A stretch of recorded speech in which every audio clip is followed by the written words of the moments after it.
లాఠీలను అడ్డుపెట్టి ఉద్యమాలనాపలేరు.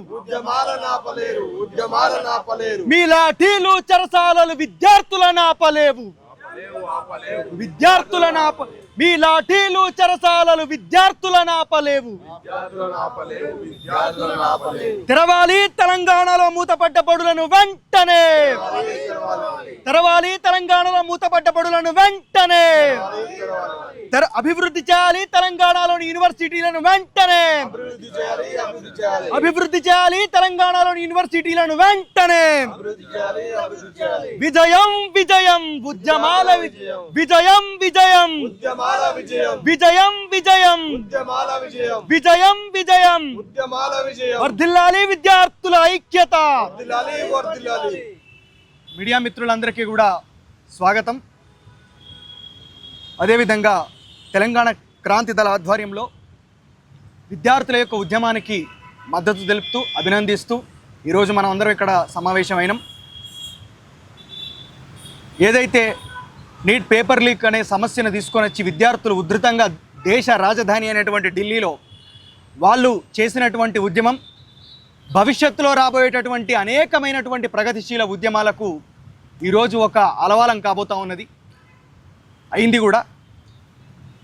కేంద్ర ప్రభుత్వం గత 12 సంవత్సరాలుగా ఎట్లాంటి ఉద్యమాలకు కానీ ఎట్లాంటి నిరసనకు కానీ ఏ చర్యలకు కానీ లొంగనటువంటి నరేంద్ర మోడీ ప్రభుత్వం మొట్టమొదటిసారిగా ఈ 12 సంవత్సరాల వారి యొక్క ప్రభుత్వం లోపట విద్యార్థుల యొక్క ఉద్యమానికి మోకరిల్లిండ్రు.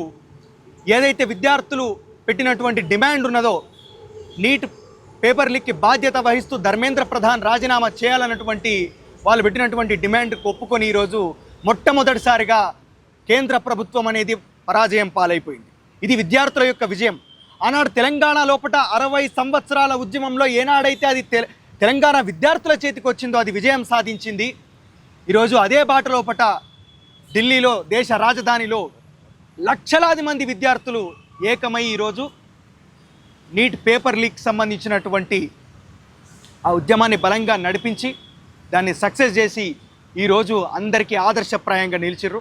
కాబట్టి వాళ్ళందరికీ కూడా ఈరోజు మేము కృతజ్ఞతలు తెలుపుకుంటా ఉన్నాం, అభినందనలు తెలుపుకుంటా ఉన్నాం. తెలంగాణ నుంచి కూడా చాలామంది విద్యార్థులు ఢిల్లీ వెళ్ళి అక్కడ వాళ్ళకు మద్దతు తెలపడం జరిగింది, అక్కడ ఉద్యమం లోపల భాగస్వామ్యం అవ్వడం జరిగింది. ఇది నిజంగా ప్రజాస్వామ్యానికి గెలుపులా మనం భావించాలి. గదరన్న ఒక మాట అంటాడు, జబ్ తక్ ఇన్సాన్ భూకా హే తబ్ తక్ ఇస్ దునియా మే తుఫాన్ అయ్యేగా. ఎంత వరదాకనైతే జీవులు ఆకలితో అలమటిస్తారో అంత వరదాకా తిరుగుబాటు ఆగదని చెప్తాడు. ఆగదు ఆగదు ఆగదు ఈ ఆకలి పోరు ఆగదు. ఆగదు ఆగదు ఆగదు ఈ ఆకలి పోరు ఆగదు. ఈ దోపిడి పాలనాంతం వరకు విద్యార్థుల పోరు ఆగదు. ఆగదు ఆగదు ఆగదు ఈ ఆకలి పోరు ఆగదు. ఆవులమ చీమల దండులు గదిలినై ఆ పాముకు గుండెలు అదిరినై. సీమల దండులు గదిలినై ఆ పాముకు గుండెలు అదిరినై. మేక పొటేన్లు దునికినై ఆ తోడేళ్ళు తోక ముడిసినై. ఆవుల మందలు గదిలినై ఆ పులులు పరుగులు తీసినై. ఆగదు ఆగదు ఆగదు ఈ ఆకలి పోరు ఆగదు. ఆ దోపిడి దొంగలాంతం వరకు విద్యార్థుల పోరు ఆగదో. ఆగదు ఆగదు ఆగదు ఈ ఆకలి పోరు ఆగదు. కాకపోతే ఇందులో విషాదకరమైనటువంటి విషయం విద్యార్థుల మీద జరిగినటువంటి లాఠీచార్జు. అక్కడ చనిపోయినటువంటి ఒక విద్యార్థిని, ఆమెకు కూడా మనస్ఫూర్తిగా ఇక్కడ విషాదకరమైనటువంటి విషయం గురించి అందరం కూడా నివాళులు తెలుపుకోవాల్సినటువంటి అవసరం ఉన్నది. తెలంగాణ క్రాంతి దళ ఆధ్వర్యంలో ఆ విద్యార్థినికి అందరం కూడా నివాళులు అర్పిస్తూ ఉన్నాం. ఒక అమ్మాయి మరణించింది, సోషల్ మీడియా ఒక అమ్మాయి చనిపోయింది. కాబట్టి ఇది చాలా అరాచకమైనటువంటి విషయం. విద్యార్థుల మీద ఆ విజువల్స్ ఒక్కసారి కనుక మనం చూస్తే ఎంత దుర్మార్గంగా పోలీసులు లాఠీలను ప్రయోగించి విద్యార్థులను అణిచివేసే ప్రయత్నం చేస్తారో మనకు అర్థమవుతుంది. అంతేకాకుండా తెలంగాణ ప్రాంతం లోపల అనేక మంది సోషల్ మీడియా లోపల విస్తృత స్థాయిలో విష ప్రచారం కూడా చేసిర్రు. వాళ్ళందరికీ ఒకటే విషయం చెప్తా ఉన్నాం, మీరు విద్యార్థులందరినీ చైనా ఏజెంట్లు, పాకిస్తాన్ ఏజెంట్లు అని ఇష్టం వచ్చినట్టు మాట్లాడారు. కానీ ministry of external affairs minister ఏం చెప్పిండు? ఎటువంటి ఫారెన్ ఫండింగ్ అనేది జరగలేదు ఉద్యమానికి అని చెప్పి చాలా క్లారిటీ ఇచ్చేసిండు. ఇక్కడ మీరు దెబ్బతిన్నారు. ఆ తర్వాత విద్యార్థులందరినీ కూడా యాంటీ నేషనల్స్, దేశద్రోహులు అని చెప్పి ఇష్టం వచ్చినట్టు మాట్లాడారు. ఇష్టం వచ్చినట్టు రాంగ్ నెరేటివ్స్ అనేటివి బిల్డ్ చేసి సోషల్ మీడియాలో కూడా ప్రచారం చేశారు. అక్కడ కూడా సాక్షాత్ ప్రధానమంత్రి ఈరోజు విద్యార్థుల యొక్క ఉద్యమం గురించి మాట్లాడినటువంటి విషయాన్ని కూడా చూస్తున్నాం. మీ పార్టీ మిమ్మల్ని బొందబెడుతుంది. మీరు ఎవరినైతే డిఫెండ్ చేయడానికి ఈరోజు ఉద్యమాల గడ్డైనటువంటి తెలంగాణ లోపల పుట్టి ఇష్టం వచ్చినట్టు మాట్లాడుతూ ఉన్నారో, మీరు ఎవరిని సపోర్ట్ చేస్తూ ఉన్నారో వాళ్ళే మిమ్మల్ని నిండా గంగల, గోదాట్ల, కృష్ణల ముంచుతారు. ఆ తర్వాత తెలంగాణ సమాజం కూడా మిమ్మల్ని ఏ రకంగా చూస్తుందో ఒక్కసారి అర్థం చేసుకోవాలి, భవిష్యత్తును దృష్టిలో పెట్టుకోవాలని చెప్పి హెచ్చరిక చేస్తూ ఉన్నాం. అంతేకాకుండా ఈ ఉద్యమం గురించి ఈరోజు రాహుల్ గాంధీకి చిన్న దెబ్బ తగలంగానే మొత్తం ఇక్కడ ఉన్నటువంటి ఎమ్మెల్యేలు, మంత్రులు, రాష్ట్రకు ముఖ్యమంత్రి కూడా రోడ్ల మీదకి వచ్చి ఈరోజు ధర్నా చేసినటువంటి పరిస్థితి. విద్యార్థుల మీద లాఠీ చార్జీ జరిగినప్పుడు ఏడవైనవు బిడ్డ, ఎక్కడమైనావన్నారు రేవంత్ రెడ్డి? విద్యార్థులు అక్కడ ఉద్యమం చేస్తున్నప్పుడు ఇక్కడ నుంచి ఒక్క ఎమ్మెల్యే కానీ, ఒక్క మంత్రి కానీ, నువ్వు కానీ ఎందుకు మాట్లాడలే? మీ నాయకుడికి ఏదో జరిగిందని చెప్పి ఎంబట పోయి ఈరోజు ఇష్టం వచ్చినట్టు అక్కడ ఇది మా విజయం అని చెప్పి చెప్పుకుంటా ఉన్నది కేవలం విద్యార్థుల విజయం మాత్రం. ఇది ఏ పార్టీకి సంబంధించినటువంటి విజయం కాదు. ఈరోజు యువతరం బిల్ అని ఒకటి మేము అక్కడ వాళ్ళ మీద కేసులు ఎత్తేయాలని చెప్పి మేము ఇక్కడ తీర్మానం చేసేట్టు పంపుతా అని చెప్తాను అంటాను కదా. తెలంగాణ లోపల ఉన్నటువంటి విద్యారంగ సమస్యల గురించి ఏనాడు పట్టించుకుంటామని చెప్పి ఈరోజు మేము మాట్లాడుతూ ఉన్నాం. తెలంగాణ లోపల మీ ప్రభుత్వం ఏర్పడిన తర్వాత 42 మంది చిన్న పిల్లలు, విద్యార్థులు హాస్టళ్లల్లో ఫుడ్ పాయిజనింగ్ అయి చచ్చిపోయారు. దానికి ఏం సమాధానం చెప్తావు? ఆ తర్వాత సంఖ్య కూడా పెరిగింది. అనేక మంది విద్యార్థులు శ్రీ చైతన్య, నారాయణ లాంటి ప్రైవేటు విద్యా సంస్థలలో చదువుకుంటా ఆత్మహత్యలు చేసుకుని చచ్చిపోతే, బిల్డింగ్ల మీదకి వెళ్ళి దునికి చాలా దుర్మార్గమైనటువంటి సాగు వస్తే కనీసం నీ ప్రభుత్వం ఒక ఎంక్వైరీ కూడా వేయలేదు. దానికి ఏం సమాధానం చెప్తావు?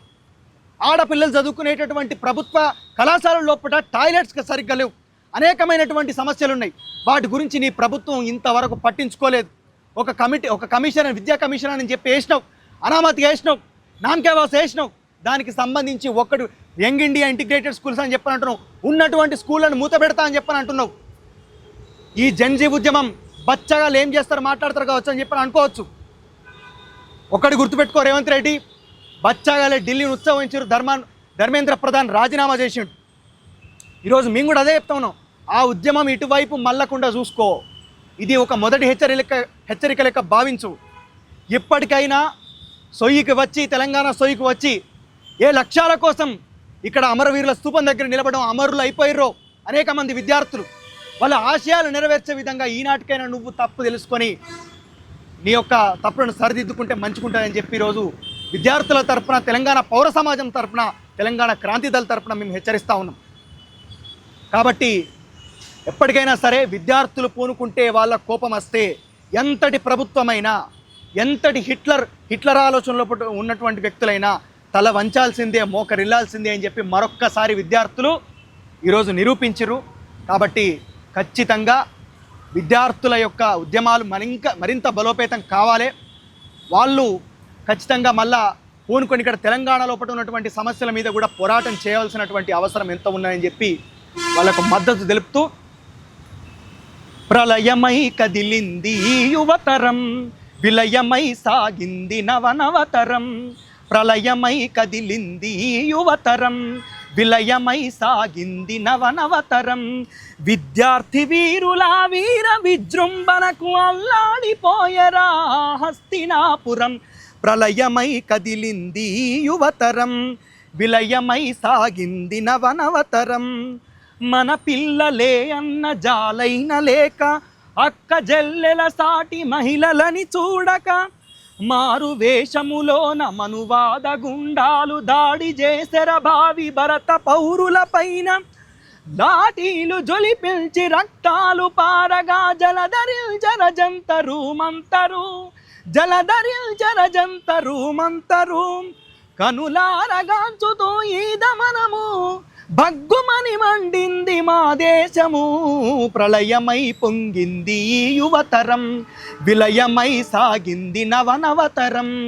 వర్ధిల్లాలి విద్యార్థుల ఐక్యత, వర్ధిల్లాలి విద్యార్థుల ఉద్యమాలు.